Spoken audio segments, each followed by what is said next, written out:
Olá, como estão? Hoje eu vou falar um pouco sobre o estoicismo e a autoajuda.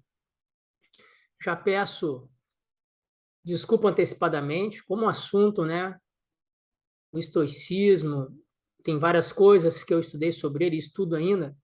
Às vezes é difícil eu concatenar tanta ideia, então eu faço alguns roteiros, resumos aqui no Word, e às vezes eu vou estar aqui lendo alguma coisa para fazer um roteiro mínimo para não ficar falando aqui sobre alhos e bugalhos e perder a conexão lógica entre o assunto, né, do assunto.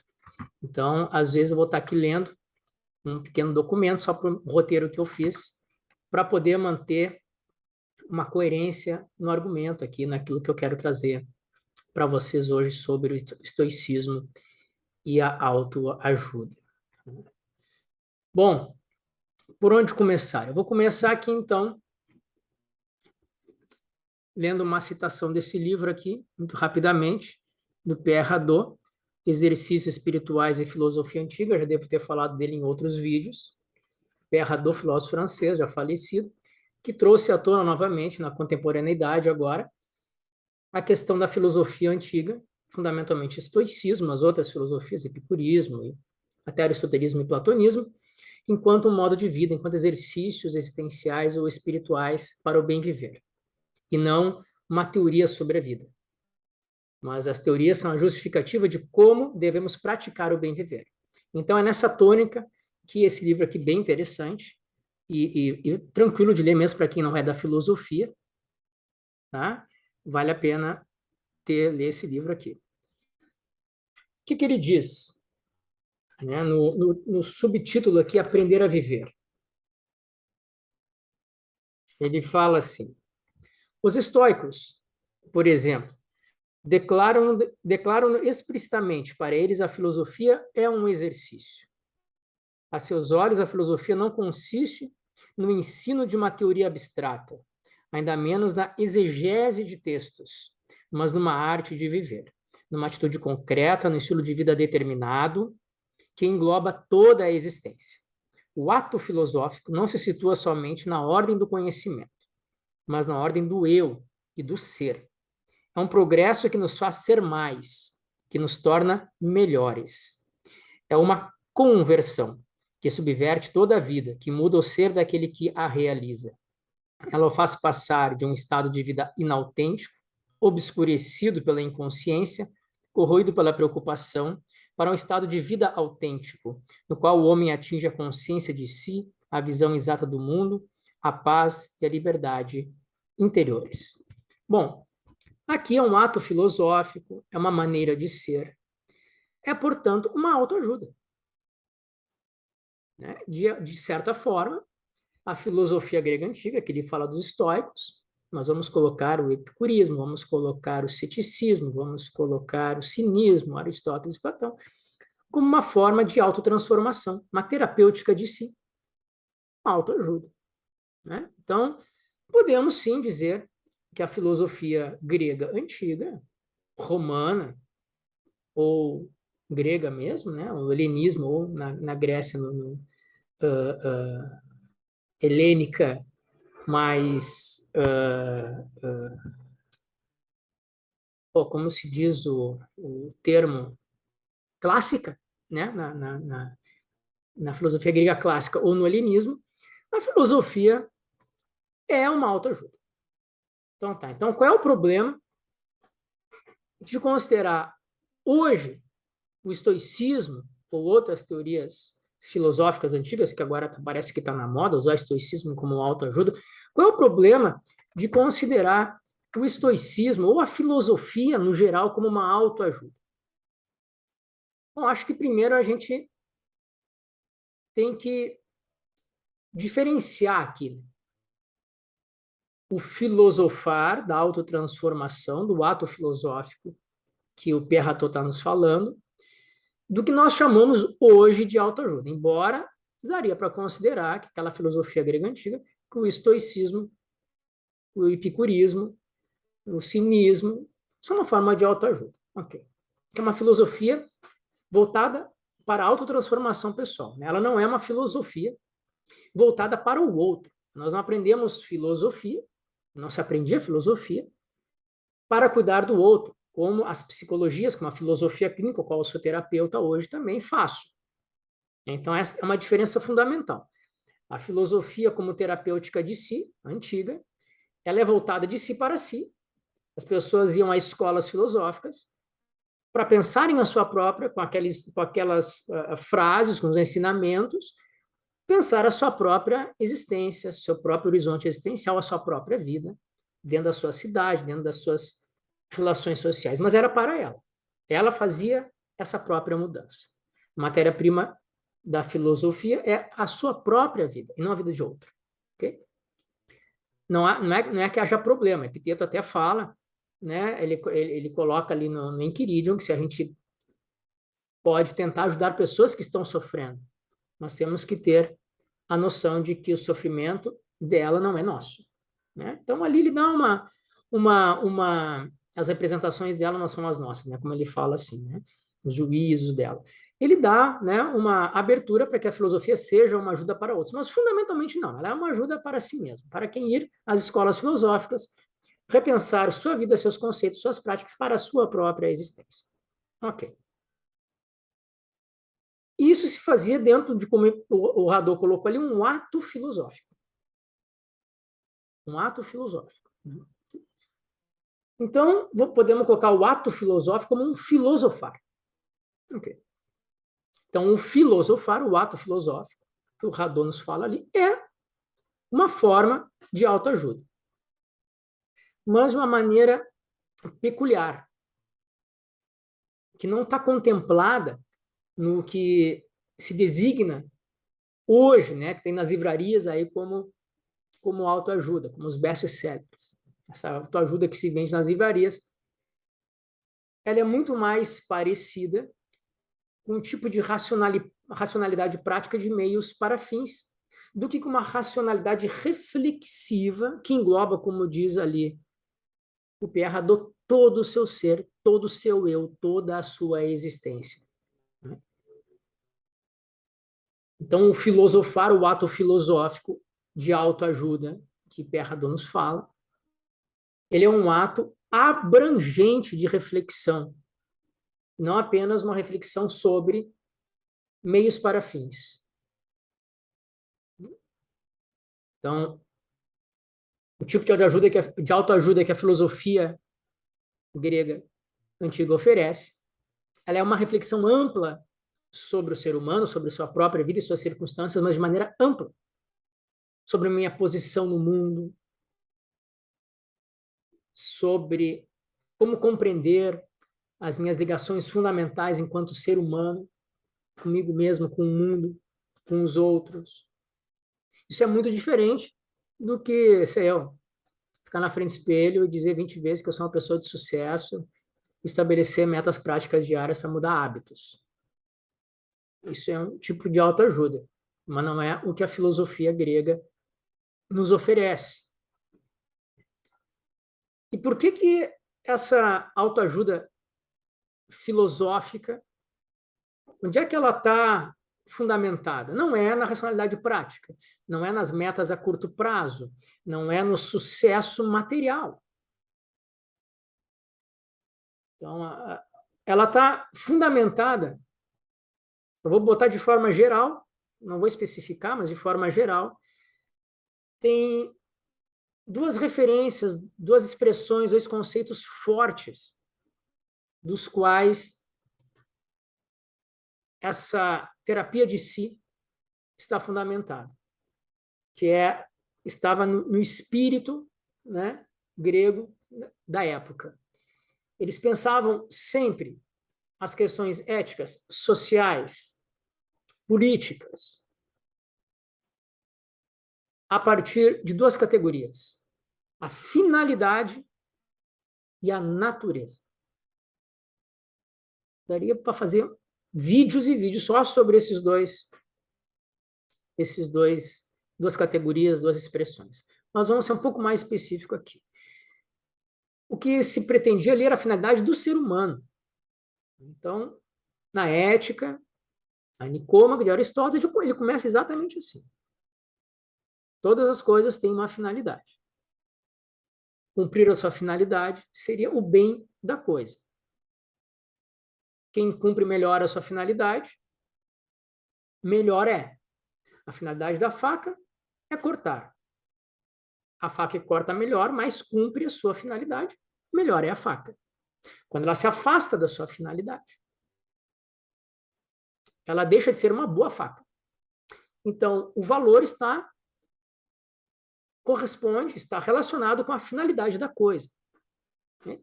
E se chama teleologia, o estudo dos fins, das finalidades. Telos, em grego, é finalidade, é fim, é cumprir algo. Dizer que as coisas têm um fim não quer dizer que os meios estejam determinados. Então, não é uma forma de determinismo. E também nem quer dizer que nós vamos conseguir alcançar esse fim. Está aí o nosso espaço de liberdade. Ok? Mas a finalidade nos mostra que o objetivo é para lá. Qual o caminho que vai levar até lá? Muitos caminhos levam a Roma, né? Então, essa é uma questão das éticas filosóficas antigas. Qual a finalidade do ser humano? Aristóteles, a eudaimonia, ou florescimento humano. O estoicismo, viver de acordo com a natureza, ou a serenidade, sereno fluxo de vida.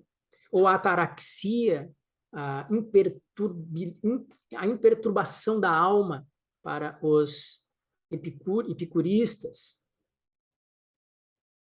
Ou a apatia para as más paixões. A contemplação do bem para Platão, que seja, as éticas têm uma finalidade. Eles dizem que o ser humano tem uma finalidade e que ir em direção a essa finalidade, cumprir ela, é tirar o melhor que o ser humano tem, as suas virtudes, o melhor que há no ser humano. Então, cada escola vai colocar uma finalidade, uma teleologia, e vai dizer, segundo as suas percepções, a sua filosofia, como alcançar essa finalidade. Mas isso gera uma outra questão. Eu não posso colocar uma finalidade, um telos, que está fora do alcance daquele ser. Senão, esse telos está mal colocado. Então, eu preciso, fundamentalmente, agora, a segunda categoria fundamental de toda a ética da filosofia grega antiga é qual a natureza desse ser. Quais são os princípios fundamentais desse ser? Para eu saber que a finalidade que estamos estipulando, ele é capaz de alcançar. A finalidade do ser humano é voar livremente, só batendo seus braços e sair voando por aí. Não vai ser uma finalidade que vamos poder cumprir, porque a nossa natureza humana não comporta isso. Então, junto com a finalidade, abre-se uma outra questão. Mas qual é a natureza desse ser? E essa é uma resposta que também muitas escolas vão dar de formas diferentes. Então, uma designação fundamental na ética grega antiga é a racionalidade, a razão. Não somos que nem as ovelhas, os lobos. Nós temos algo diferente desse, a nossa natureza humana, biológica, espiritual, nossa intelectividade, nos coloca características de um ser de tal tipo. Então, a finalidade tem que combinar com essa natureza. Okay? Então, a ética grega antiga, ela está entre essas duas pesquisas fundamentais. Qual a finalidade última do ser humano e qual sua natureza. E aí não é somente a ética que entra nessa pesquisa, mas todas as relações que nós temos no mundo. A política, a arte, teoria do conhecimento, a ontologia. Ok? Então, fundamentalmente, A autoajuda de uma filosofia grega antiga, o horizonte do qual ela trabalha é um horizonte muito mais amplo do que uma autoajuda que tenha como objetivo metas a curto prazo, materiais ou práticas. E é por isso que o Hadot coloca aqui que uma vez compreendido, uma vez que a pessoa compreende essa forma de viver, seja epicurista, seja estoica, seja cínica, seja cética, automaticamente ele vai mudar a sua maneira de viver. Não apenas cognitivamente. Sim, as TCCs de hoje, as terapias comportamentais cognitivas, fundamentaram basicamente em Epiteto, no intelectualismo socrático, estoico, ok, é importante, ok, mas não é isso somente. Não é apenas uma compreensão epistemológica da minha posição no cosmos, da minha natureza humana e da minha finalidade enquanto ser humano. Mas, ao mesmo tempo que se compreende isso, se muda a sua maneira de viver. E essa autoajuda engloba muito mais do que os meus objetivos práticos pessoais. Engloba a minha concepção de mundo, a minha concepção de cidadão político. Quando eu falo político, não é partidário político, né? Político no sentido de ser um cidadão. Para os estoicos, um cosmopolita, um cidadão do mundo. É muito legal ler, por exemplo, as meditações de Marco Aurélio. Ali ele faz esse exercício de conseguir manter comportamentos através das designações da filosofia estoica. Ele faz ali um exercício, sim, cognitivo, mas não para compreender a doutrina estoica, mas para justificar e colocar em prática no outro dia o modo de vida estoico. E o modo de vida estoico não é um modo de vida individualista, particularista. Há várias formas de pensar o início, qual seria o início por onde poderíamos começar a falar da ética estoica? Qual o fundamento da ética estoica? Né? Hierócrates vai dizer que pode ser a oikeiosis, Epiteto a proairesis, né? E pode ser também os conceitos de simpatia e cosmopolitismo estoico. A partir de uma visão abrangente da minha posição individual no cosmos, é que eu vou agir eticamente no mundo, e não apenas com a minha visão particular individualista.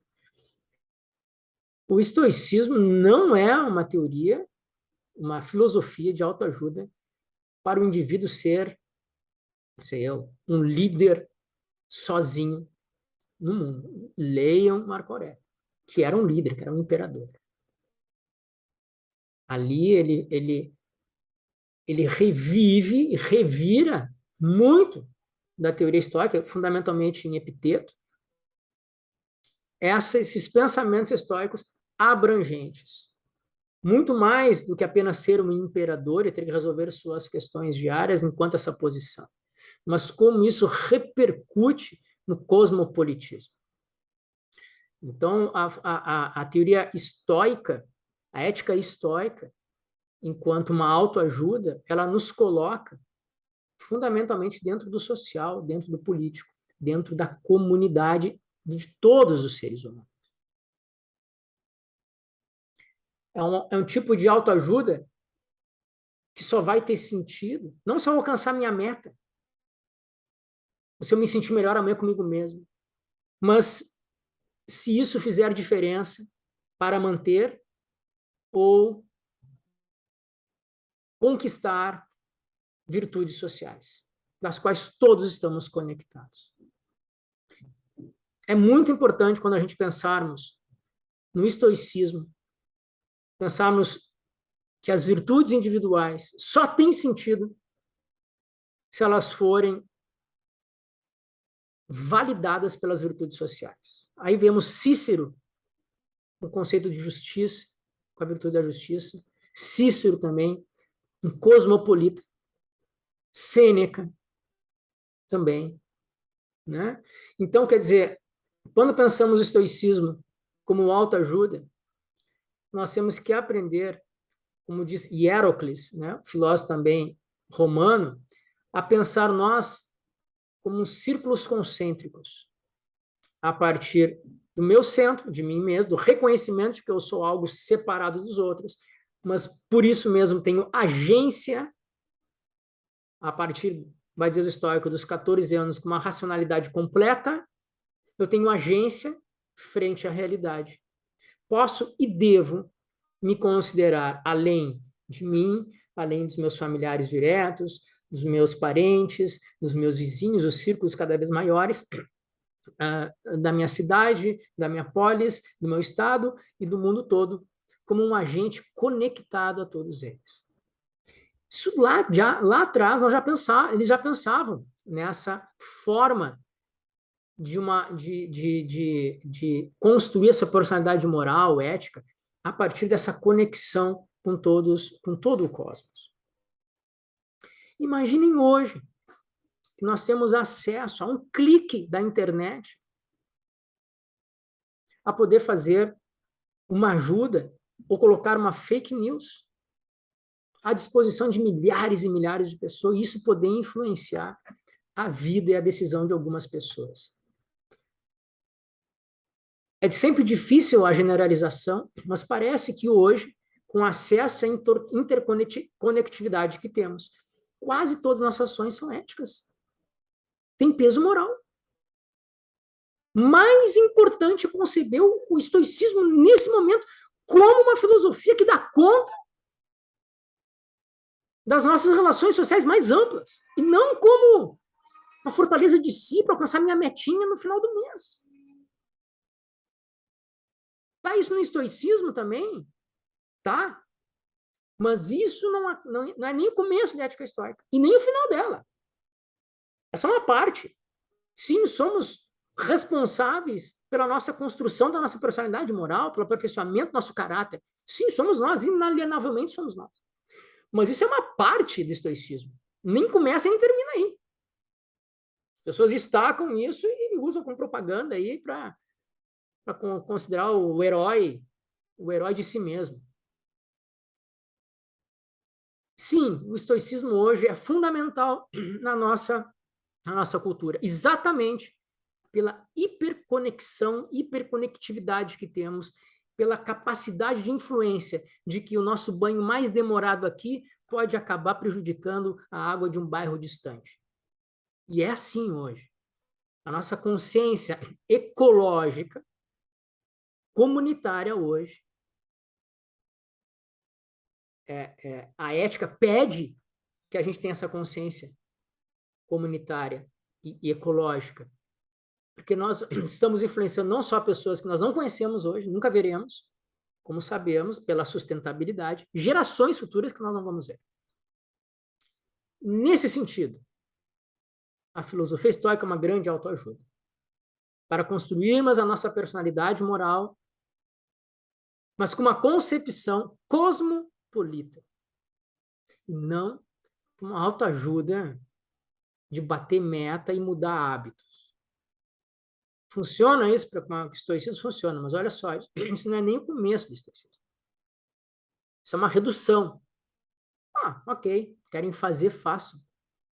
Todo mundo aí para fazer o que quiser, mas eu estou aqui tentando colocar que a perspectiva de uma filosofia estoica, ela é muito maior do que isso, e acredito que a grande importância estoica ainda não foi acessada pelas pessoas que estão lendo o estoicismo. Eu entendo, acho que tem poucas pessoas que têm acesso, aparece mais o manual de Epiteto, um resumo do resumo do resumo.